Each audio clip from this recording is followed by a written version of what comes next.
All right, well, hello everyone. Thank you for being part of this webinar and for watching this recording if doing so. Today we will be talking about the process of becoming a SACNAS chapter, and you will also hear from two speakers today to share their insights. As we are talking, please feel free to write down any questions and put them in the chat when we get to the Q&A section at the very end. So let me go ahead and get started by introducing myself for those of you who have not met me yet. My name is Angel Rebollad. I'm the Programs Coordinator at SACNAS, working specifically on our SACNAS chapters, and I'm your main point of contact for any help you need in the process of becoming an official SACNAS chapter. I have been working with this department for 1 year now and with SACNAS for around 2 years now. SACNAS chapters provide year-round support, community, and leadership development for student scientists and professionals from underrepresented backgrounds. SACNAS chapters programming focuses on STEM outreach, peer mentoring, professional development activities, leadership training, and community events. Chapters increase the visibility of minority students and scientists within their larger institutions and local communities, which is a crucial step in creating a change at the higher levels. There's also a growing number of professional chapters which are dedicated to developing peer networks, training, and mentoring aspiring scientists in the industry, and which I'll touch on in a bit. The SACNAS chapter program has grown exponentially since its beginning in 2003. This year, we are celebrating not only the 50th year of the SACNAS National Organization, but also the 20th anniversary of SACNAS chapters. We started with 3 and are now at 144 nationwide, with 138 student chapters and 7 professional chapters. So what are the two main components of a chapter? Essentially, it is the student members and the advisor or advisors.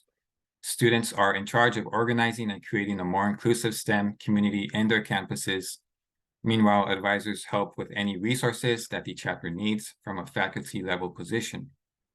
Their job is to support these students and allow students to be in the spotlight. Advisors are not needed in professional chapters, but are more than welcome to have one.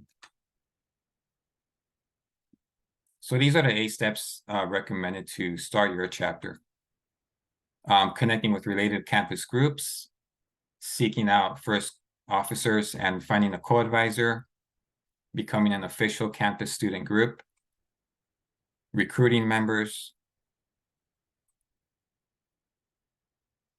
meeting regularly with officers is really important, choosing an event, workshop, or fundraiser to work on, building a community with purpose. And after you have all that together, obviously you're going to submit your chapter application documents, in which I'll get to in a bit right now.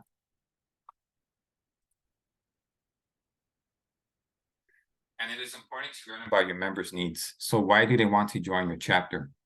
Why should they join your chapter? Do they want to join to learn more about applying to graduate school, looking for jobs? Do they want to find mentors and advisors? Do they want to find a community they can network with, summer internships, etc.? These are all points that you will need to think about. These are the components of the chapter application. It's a member roster, a chapter charter, which is also called bylaws, an institutional recognition, an activities timeline, and an advisor letter of support written to the national office.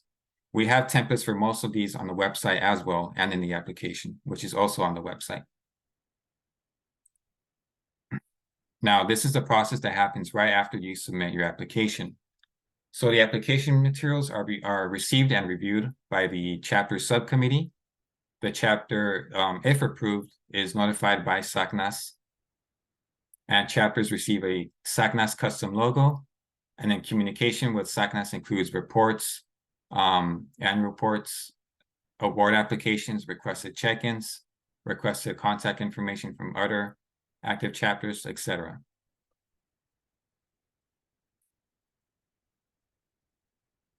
And this is a process, basically after you're approved as in, recognized with the national office. Every chapter has to go through a 1-year provisional status. An annual report is required the following spring after they are approved. Once reviewed by the chapter subcommittee, SACNAS recommends your chapter for official status to the SACNAS board. So now I will pass on to our two speakers to share on their experiences on starting and continuing a SACNAS chapter. Larissa Saiz is the president and co-founder of the University of Houston chapter, which won the Graduate and Professional Chapter of the Year award for this year. Jennifer Aleman is the co-advisor and helped start the SACNAS chapter at the College of New Jersey. So I'll pass it on to Jen to get started, and we can answer any questions that you need at the very end. And remember to put them in the chat if needed. So thank you all. Awesome. Thanks, Angel, for handing it off. Let me share my screen. Let's see.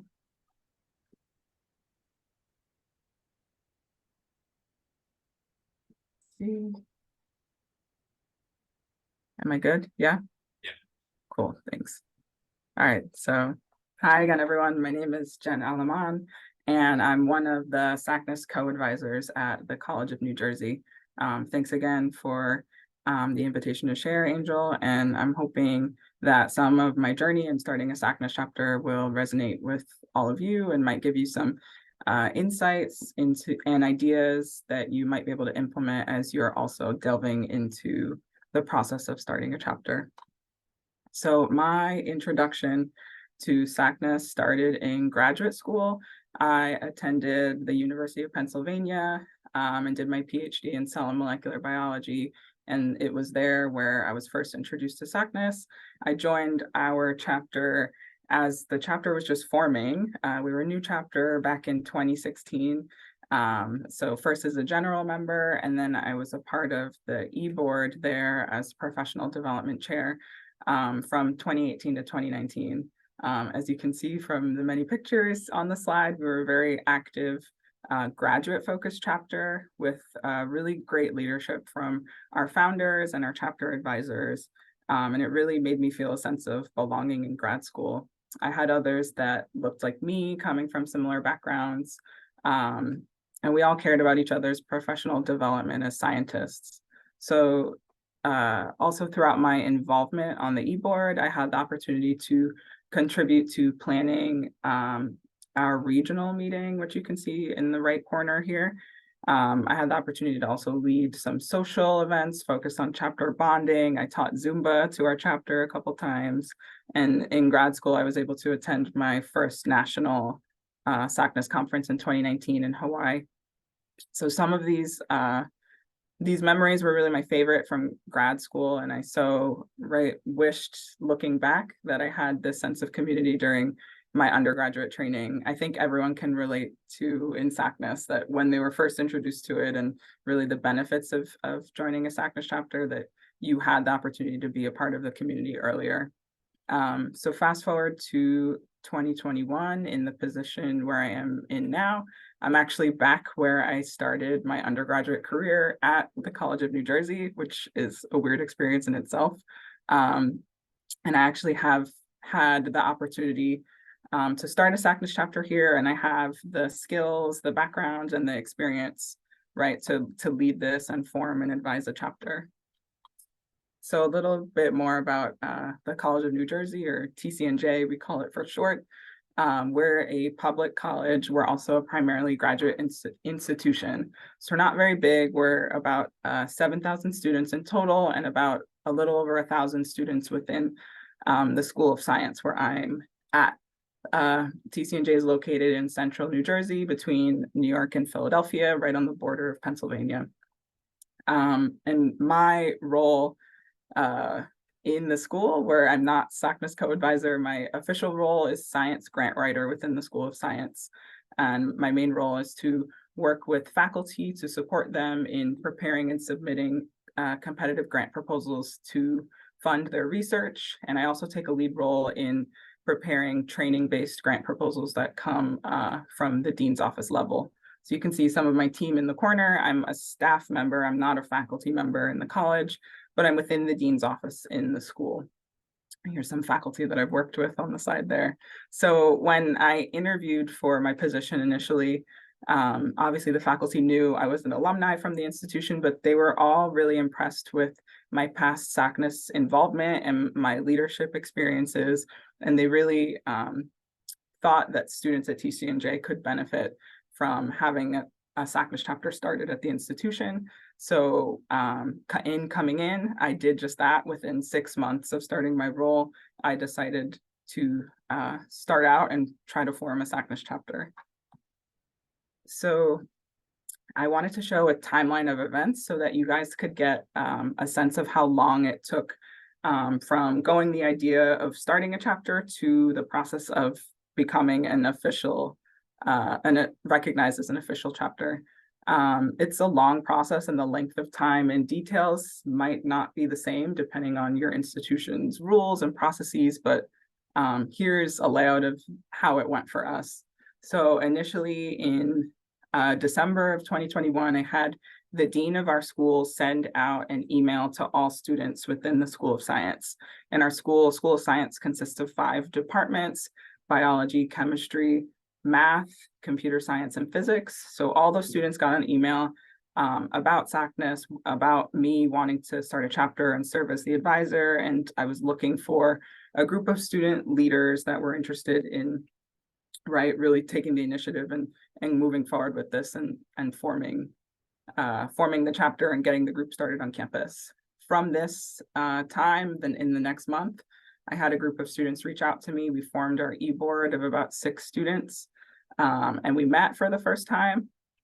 We then had our first general body meeting within the next month, and that was just to gauge interest within our school community at TCNJ, to tell the students what SACNAS was about, to really gauge interest, to see who was excited about being involved.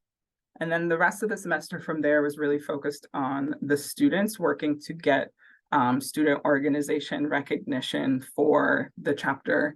And as Angel was saying in his slides, that's a really important part, not only for us to be able to function and put on events as a student organization at the college, but that's also a requirement in your application to be recognized as a provisional chapter. So we worked most of the spring semester to do that. We followed that up with elections for the following year so that we had our e-board set in place, and we met with our new e-board for the following academic year at the end of that spring semester in 2022 to meet to plan next year's programming. And that was also an essential part that Angel mentioned, having a list planned out of the events that you'd like to hold for the next year. That's also a component of the application, and we worked together to really envision and develop what we wanted to plan for the next year. That application was then submitted, and by August of 2022, we were recognized as a provisional chapter, which was exciting and really great. And then from that point on, that whole 2022 to 2023 academic year, we had our first year of programming, submit the next annual report, and then we were recognized as an official chapter in 2023. I will go over some examples of events we've had, successes, and some challenges, but overall I can say, like, as you can see with the timeline, we're a relatively new chapter. We're relatively small at a small school, state school. We don't have a ton of resources, but I think we've been able to make a pretty big impact at our institution in the short amount of time that we've been established as a group. So first, we do have institutional support. I think this is due to the visibility of the chapter because of the advisors that we have. So I have a co-advisor in my department as well, and he's a faculty member in the chemistry department. And as I said, my position is within the dean's office. So we have the dean's level and the department level, like, interacting with faculty, both covered. And I think that visibility and our different positions in the college really helps the chapter out in terms of the institutional support. We can ask for resources when we need it. I'm always plugging the dean into events that we're planning, and we really want to, as a group, plan events that are useful to the entire student body, that are important to the school, and like positions that and topics that the dean and the departments really want to see covered. So for example, this event right here, how to summer research, we're doing a seminar on how to find summer REU opportunities. And that was an area where we really saw a need, and the administration and departments are really supportive of that. Our chapter size, as we said, we're not huge. I would say we're at about 20 students, but this is not super consistent. This is including our 7 e-board members. This picture was at our first e-board meeting this year.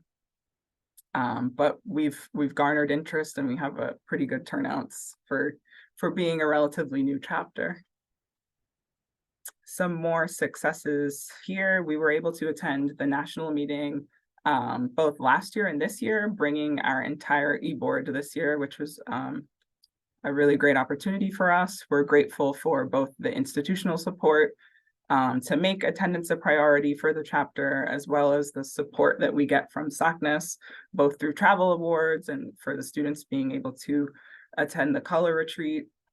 I think conference attendance is a super important component early on in your chapter's development, as the student leaders in your chapter get to experience what SACNAS is like firsthand, right? Bringing that excitement from the conference back to the campus, and being able to spread the mission and the experience that they had with everybody else. And we will continue to prioritize conference attendance and try to bring as many students as we can in the future. We really think that's important. Other notable fun events we've had: when we were in the provisional stage, we were able to host this big collaborative event with the UPenn SACNAS chapter. And I told you that's where I did my PhD. I still had connections with them. So we did a visit to their campus where we were able to learn about their biomedical PhD programs for the day. We visited labs, talked to graduate students, and it was a great way for our undergrad students to be able to see themselves as grad students and network with a local SACNAS chapter. And then lastly, down here, some examples of types of other events we've held in relationship to science communication, networking, and career development. And then lastly, some challenges that we face as a chapter. I think these are pretty common challenges that a lot of chapters face. The first being recruitment and retention of members, as I alluded to, right? We're a small chapter, we're just starting out. Being less than 2 years old, we do struggle with attendance at our events, admittedly, and building consistent community, having people show up to every event that we put on. To hopefully try to solve this, recently we've had professors from different departments reach out to us to see what they can do to try to get more students involved. And this is because we had some of these professors attend the national meeting with us, and they were able to see our group there interacting and see what SACNAS can offer firsthand. So they were really reaching out to us and willing to help. So our chapter leaders made this infographic slide that professors in their various classes within the different departments can show to their students in class with info about our group and upcoming events. And we're hoping that this will draw some more attention and get us some students that we were missing beforehand. To be brief, elections, right, are always a struggle. Keeping chapter leadership momentum moving is something that is of concern. We have had really great outcomes because we have a really fantastic group of student leaders that really take initiative and work well together. They understand the SACNAS mission, and we don't want to lose that momentum. So what we're doing to combat this, we're recruiting for upcoming e-board positions early, as we have 4 of our e-board members graduating. We do still have 2 staying on. So in designing your e-board, I think it's always good practice to have some underclassmen so that you have some people able to continue within the e-board, and you're not losing any knowledge as you get people rotating through and graduating. Lastly, fundraising, right, is a challenge, I would say, for us, in that we're a new chapter and we haven't done a ton to explore what those options might look like. But I think we'll get into this as we develop and we move forward. But I do want to say and stress that we've been able to do a lot with limited funds. For example, the UPenn trip cost us no money. So if you're from a small school with like limited institutional support and you're worried like, oh my gosh, where am I going to get the money from? I would say get creative and collaborate with nearby local chapters from bigger schools, schools that are more well off with more resources. Reach out to them because you would be surprised in what they might be able to do and collaborate with you on. And also think about collaborating with other more established student organizations that share similar values to SACNAS. That could also be another avenue. So to end, my contact info is there, my email. I'm happy to answer questions here or offline if any come up. And that is our chapter's Instagram handle. You can follow us there for any events. Thanks. I'll pass it on to Larissa now.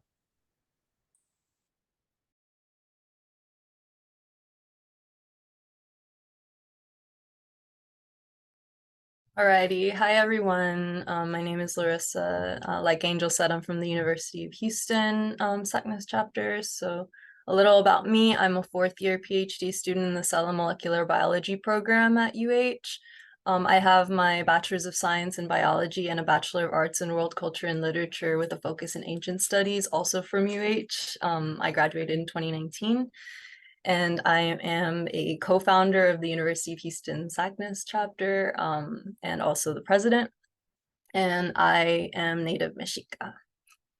So a little bit about the University of Houston. UH is a Hispanic serving and Asian American Pacific Islander serving institution. We have over 45,000 students, 37,000 of which are undergrad and 10,000 of which are graduate students. In the College of Natural Science and Mathematics, we have about 5,000 undergraduate and 1,000 graduate students.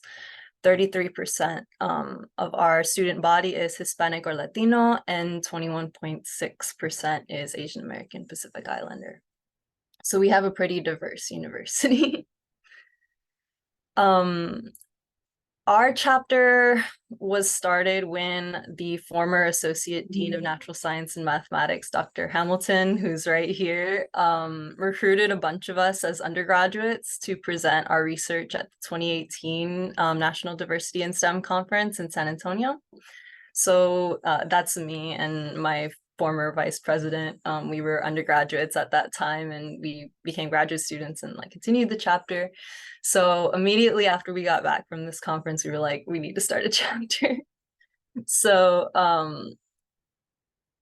basically, we started off with a mission to support underrepresented minorities in science by fostering diversity, equity, and inclusion, with a focus specifically on student research, cultural engagement, and providing professional development opportunities for students. So a little timeline of our chapter. We started with like 8 to 12 students right after the 2018 conference in San Antonio. We officially registered as a student organization with the University of Houston in March of 2019. COVID hit and we had some struggles, but we were recognized as a provisional SACNAS chapter in 2021. And then an official SACNAS chapter in January of 2022. That same year, we also won the Role Model Chapter Award for STEM Diversity. And then this year, we won the Graduate and Professional Chapter of the Year. Our chapter mainly is based in our online community through Discord. So our Discord has over 400 members, and we basically say, okay, if you're in the Discord, then you're a SACNAS member. No dues, no like applications or anything like that. You know, if you're in the Discord server, then you're part of our community. 3 of the colleges from the University of Houston are represented, including the College of Natural Science and Mathematics, the College of Liberal Arts and Social Sciences, and the College of Engineering, and 8 different STEM disciplines are represented in our chapter. Here is a little bit of the demographics of our chapter. As far as discipline breakdown, you can see the majority of our chapter is from biology and biochemistry, followed by computer science, engineering, physics, mathematics, earth and atmospheric sciences, and chemistry. And then as far as career stage, we have a mostly undergraduate chapter with 20% graduate students, and 8% being postbac, alumni, or postdoctoral researchers or faculty. Some of the types of events that we hold are professional development workshops. We partner a lot with industry sponsors to host professional development workshops for our students. We do cultural engagement events, usually to celebrate like Heritage Months and stuff like that. We do outreach events where we specifically want to go out into the greater Houston area community and engage with young students to encourage them to pursue science as a career, and social events to help with community building. So like I said before, we were awarded the Role Model Chapter for Outstanding Diversity in 2022 at the National Diversity in STEM Conference in Puerto Rico. And this year we were awarded Graduate and Professional Chapter of the Year. And this really is a culmination of like the events and the community building that our chapter has done over the past 4 to 5 years. So some of the things that we've accomplished that we're really proud of recently is that we are supported by the UH College of Natural Science and Mathematics through a grant that we were awarded to specifically run our mentorship program. So in the 2022 to 2023 school year, we were awarded $2,800 to run our freshman transfer mentorship program, which basically pairs junior and senior undergraduate students with freshmen or transfer students to help them get accustomed to life at the university, help them develop good study habits, and help them enroll in classes. And we were awarded $5,200 this academic year for the same program, and also to help support our graduate mentorship program, where we pair graduate students with undergraduate students who are preparing to apply for graduate school, so that in case they're first gen or they don't really know how to apply to graduate school, they've never been exposed to the process, then they have a graduate student in their field to help them. We're also very excited that we were recently, we just got this news over the Thanksgiving break, awarded a Cougar Initiatives Engage grant for $18,000 to support undergraduate research. And the thing that's interesting about this specific program, which we call Research as a Second Language, is that it also has an oral history component in which we are going to explore the stories of each of the students that are accepted into this program and highlight some of the struggles that they might have faced in order to get on this track, and maybe their family stories as well, if they're interested in sharing. So we're really excited about this particular grant. We're also happy to have industry sponsors such as Chevron and Altair. We've also worked with CDM Smith, and this week we're partnering with Arsenal Bio for a biotechnology specific workshop. So that's stuff that we're excited about. We do have university support. So the main university offices that support us are, of course, the College of Natural Science and Mathematics, specifically the Department of Biology and Biochemistry, because we are heavily a bio and biochem chapter. But they've been also really generous in supporting students from other departments as well, which we're really appreciative of. We also have the Council for Cultural Activities and the Activities Funding Board, which supports registered student organizations at the University of Houston, and the Office of the Provost in the Graduate School has been extremely supportive as well. We are trying to work on getting university-wide support. So another exciting thing that's happened recently as a result of us winning 2023 Graduate and Professional Chapter of the Year is that we were invited to give a presentation at the University of Houston System Board of Regents meeting. So that's us with the university president and chancellor of the University of Houston System, and the provost and the dean of the graduate school. So that was really exciting, and it's nice to know that the things that we're doing and things that we're achieving are getting recognition on a university-wide level now. So that's pretty nice. Hopefully it leads to more support. So we also have our struggles, just like any other chapter. The main struggle that we've been having is student engagement. The online community that we have is extremely engaged. Our Discord is always being spammed by people talking and connecting with each other, asking for help with homework and stuff like that. But getting people engaged with in-person events is extremely difficult. One thing that we've found that is good for getting people to show up to events is providing free food, which of course costs money. So that leads to another one, which is fundraising. We do have like bake sales and stuff like that, but I think the most money that we deal with usually comes from grants or from sponsors. So I do recommend to chapters that are like just starting up is definitely make the benefits of having a SACNAS chapter at your university known to sponsors, because they'll be very willing to help you, especially if you bring up the fact that you're trying to promote diversity in STEM.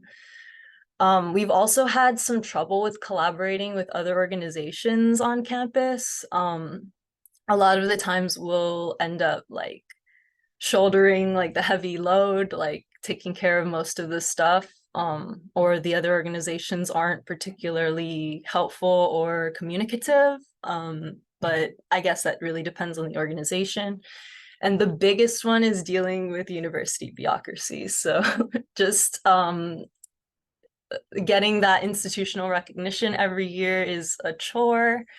And then getting money through some of the avenues that I mentioned earlier, like the Activities Funding Board and the Council for Cultural Activities, is extremely difficult, especially because it's a reimbursement process. So a lot of the times we have to kind of foot the bill, and then they'll reimburse us, but it'll take a really, really long time to get reimbursed. So we'll be like 6 months out from the event that we held, and we still don't have the money from that we spent from that event, but we need it for another event. So that's something that we've definitely struggled with a lot.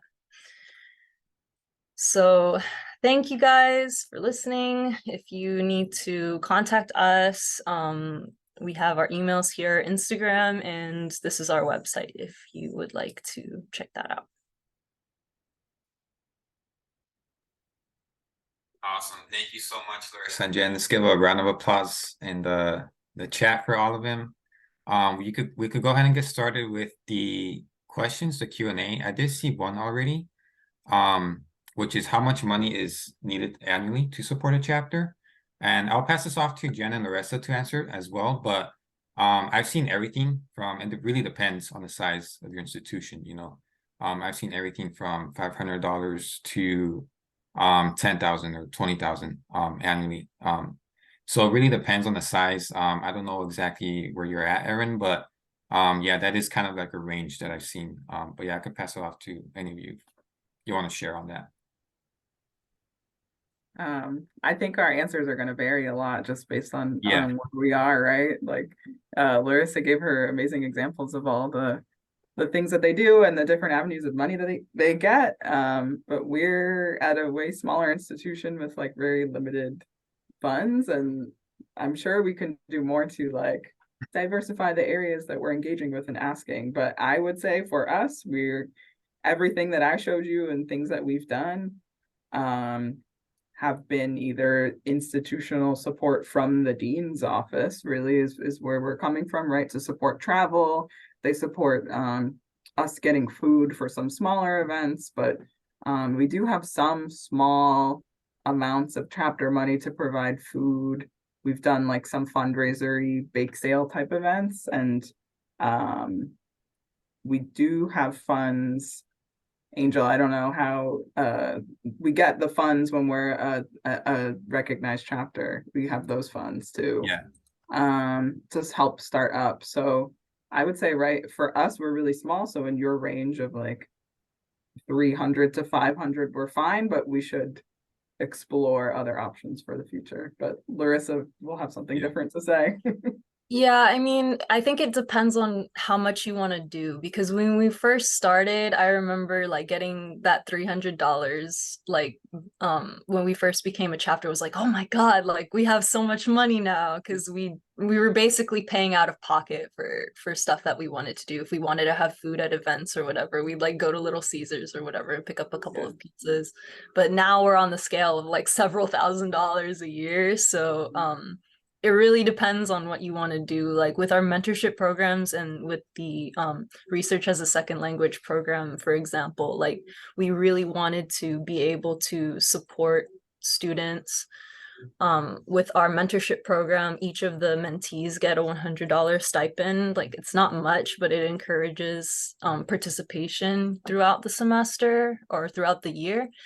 And then with the research as a second language program, we didn't want to put students in research capacities without giving them compensation for that, because a big struggle for minority students especially is that you don't have money, you can't afford to like not work in order to research. So that was one really big thing that we wanted to address with that grant specifically. So even if we can't take a lot of students, I think we're planning on taking around 6 students. At least we can provide a stipend for those 6 students. But it really depends on what you want to do. So if you want to get into stuff like that, like, yes, you're going to need thousands of dollars. But if you just want to do like professional development events and stuff like that, it's going to be less. Exactly. And I also forgot to mention that we do provide just a little bit amount of monetary support when you become an official chapter. So after you pass your provisional chapter and become official, we do provide monetary support that kind of ranges by year, but it's been around I think $300 for the past couple of years. Another opportunity is if you apply, and this is more in the future, but when you apply for a Chapter of the Year award, if you win that award as well, or any role model award, you are given monetary compensation as well. Other than that, SACNAS does not provide any funding for all of our chapters. Another good question that we have, and I'll read the Q&A right now, but I just read another interesting one in the chat, is do your chapters collaborate with nearby community college? If so, how does that work? I have seen that a lot with many community colleges that are around the area. Specifically, I think in Southern California, there's a lot down there, and I've seen a lot of the active chapters like USC, UCLA, collaborate with all the community colleges that are there. But yeah, that is something you could do. I think we do have a good amount of community college chapters in the nation as well. If you want to reach out to them, email me. I could provide that information as well. But I don't know if Jen or Larissa if you have anything to say on that. We do not collaborate, but I did at the conference this year hear some interesting advice about, especially with community colleges that are like 2-year degrees and stuff like that, having like a close relationship with a nearby 4-year university and creating a pipeline. Like if there is a SACNAS chapter at that community college and a SACNAS chapter at the 4-year university, and creating a pipeline between that community college and that 4-year university, and letting the students know that like, hey, there's a SACNAS chapter here at this community college that you can be a part of, and then continuing that support in the 4-year university is something that is really good idea. And I think maybe we should get involved in something like that as well. Yeah, so let me get to the next question now.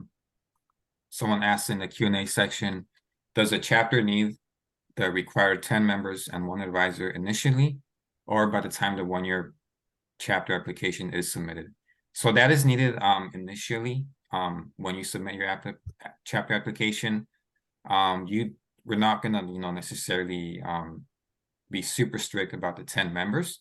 It could be a little bit less, but we do encourage to have at least 10 members. The chapter subcommittee are the ones that review these applications, and the more members they see, the more influence they're going to be, and likely to accept you as a provisional chapter. But that's a great question. Yeah, and then Another one is there a SACNAS chapter in Puerto Rico? Yes, we do have chapters in Puerto Rico. We have, I think at most 5 chapters in Puerto Rico, and I could put in the chat right now the directory so you could go ahead and see. So right there is a link for all of you to check out sacnas.org/chapters/chapter directory. We have all of our chapters listed out nationwide.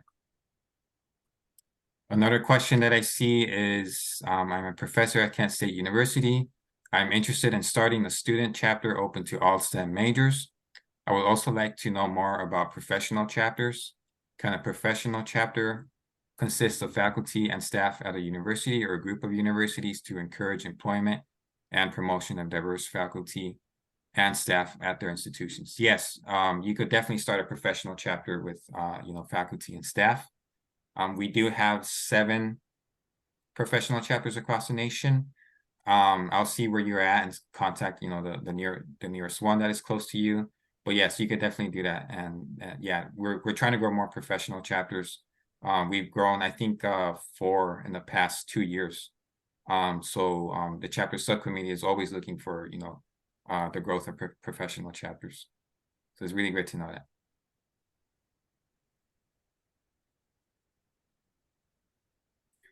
Questions? I see another one that says, how do we complete chapter application? We are a new chapter. Yeah, great question. So we review chapters 4 times a year now on a quarterly basis. We used to do it, I think, once or twice a year, but we saw it was more effective. We just did it quarterly. So we do have the application on our website. From there, you could bookmark it, see all that we ask for. Essentially, what you're going to do is, you could basically just submit it whenever you can. We're not super strict like on deadlines. We do have deadlines, but it's okay if you're a little bit late. We could review it by the next quarter, which comes by pretty quick, So you submit your application and then we'll keep in contact with you about your status.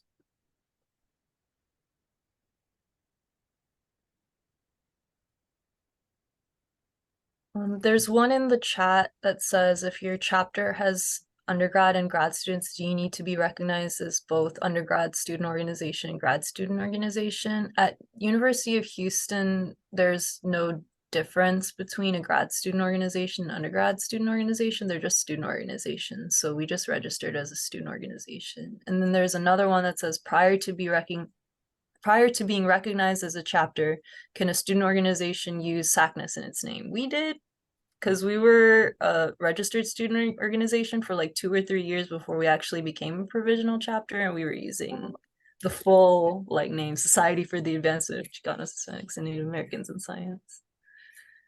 Yeah, definitely. I think going back to the first question, from the national office, we do not check if the institutional recognition states that you're an undergrad or a grad student organization. So we're pretty flexible with that. And in terms of the other question, yeah, you could use the name SACNAS. What you can't use is basically a customized logo. You do have to use the SACNAS logo and the general SACNAS chapter logo, in which I could provide to you as well.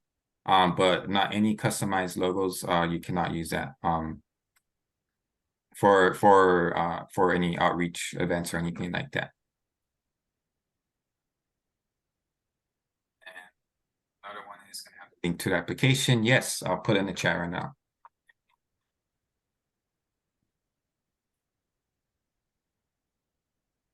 I gotta go, guys. Thank you so much for having me, and good luck to everyone attempting to start a new chapter. If you have any questions, just reach out to me, let me know. All right, thanks, Larissa. I'll make sure to put your email in the chat as well. Bye, y'all. Thank you.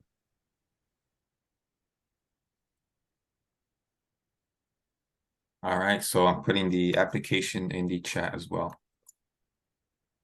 Is there any more questions from anyone? Are we getting this presentation via email? So this webinar will be posted on YouTube.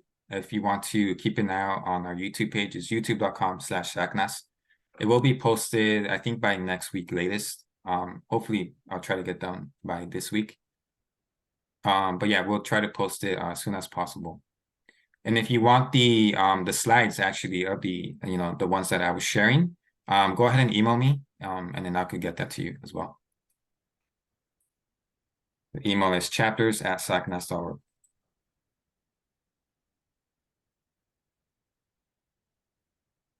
All right, so it looks like that's all we have now. Thank you everyone so much for attending. Like I said, I think we have one more question from Denise.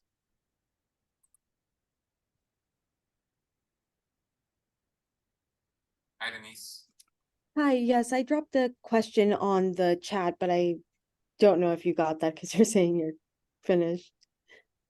Yeah. Go ahead and ask it. Where was it again? In the Q&A section, but I can just ask it out loud if that's easier for y'all. I just wanted to ask, at my university, there is a very short time span when we can become an official club, and that's not like it's the first 2 weeks of the school year. So we will not be able to become an official club until that point. Can we start the process of becoming a provisional SACNAS chapter before we get that official club? Yes, great question. Great question. Yes, and that is a question that we get a lot from a lot of our chapters, like Larissa was stating, that is a problem for a lot of institutions trying to get that institutional recognition. So our chapter subcommittee is aware of that they that a lot of institutions do face this problem. So we are flexible in the application.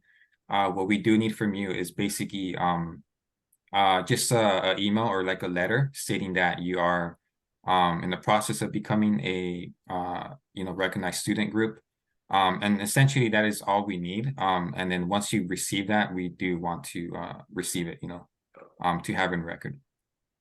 Okay, Yeah. and a follow-up question on the person that was asking about having a student, like a graduate student versus an undergrad.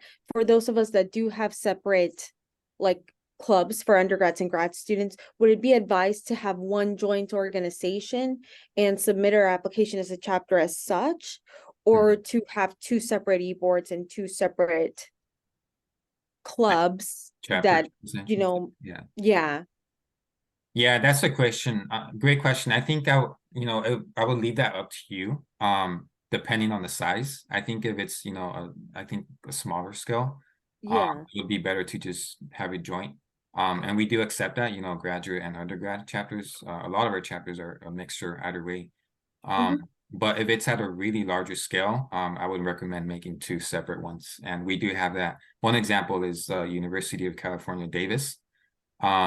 They do have an undergrad chapter and a graduate chapter, because of the how big they are. So yeah, I would really just depends on the size and scale of your chapter. Okay. Thank you.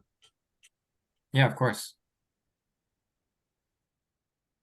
All right, well, great questions, everyone. If there's no one else, we will conclude this webinar. Please feel free to email me anytime. I'm available all year long at chapters@sacnas.org. Remember to check the website as well for any updates. I did link the application as well in the chat, but you can also find that in the website as well. But yeah, thank you all. Appreciate it. Thanks for coming by. Thank you.